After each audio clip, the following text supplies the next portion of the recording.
सब कुछ लॉस।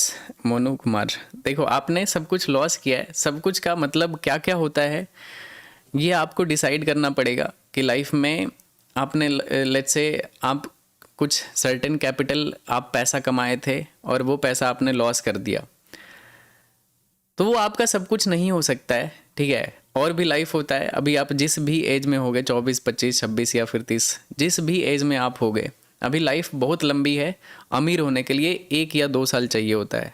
बहुत ज़्यादा टाइम में अमीर ट्रांजिशन बहुत कम टाइम में होता है। तो मेहनत करते रहो। जिस रीज़न से आपने लॉस किया है ना, उस रीज़न पे काम करो कि क्यों मैंने लॉस किया है और कैसे कैसे उसको मैं मतलब न्यूट्रल स्टेज में कैसे आ सकता हूँ। लॉसेस सबके होते हैं, मेरे भी लगते हैं, लेकिन फिर मैं उसको पार्ट में डिवाइड कर लेता हूँ। सपोज लॉस लग गया 2 करोड़ का, ठीक है, तो मैं उसको ऐसे नहीं सोचता हूँ कि एक ही ट्रेड में मैं अपना 2 करोड़ का लॉस रिकवर कर लूँगा। मैं ऐसे देखता हूँ कि 2 करोड़ का लॉस है, ठीक है, उसको पार्ट में डिवाइड कर लेते हैं। 10-10 हज़ार डॉलर के मतलब 20 ट्रेड में डिवाइड कर लिए, तो मेरे दिमाग में रहता है मुझे 20 अच्छे ट्रेड करने हैं बस।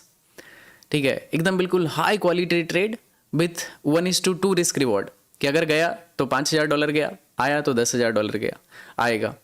तो इस तरह से मैं अपने लॉसेस को पार्ट में डिवाइड कर देता हूँ और उसके हिसाब से फिर मैं धीरे धीरे धीरे, टाइम लग जाता है, 1-2 महीने लग जाते हैं, लेकिन होता है लास्ट में। अगर आप सही से प्रोसेस को फॉलो करोगे तो फिर से आप न्यूट्रल आ जाओगे। लेकिन ये तब होता है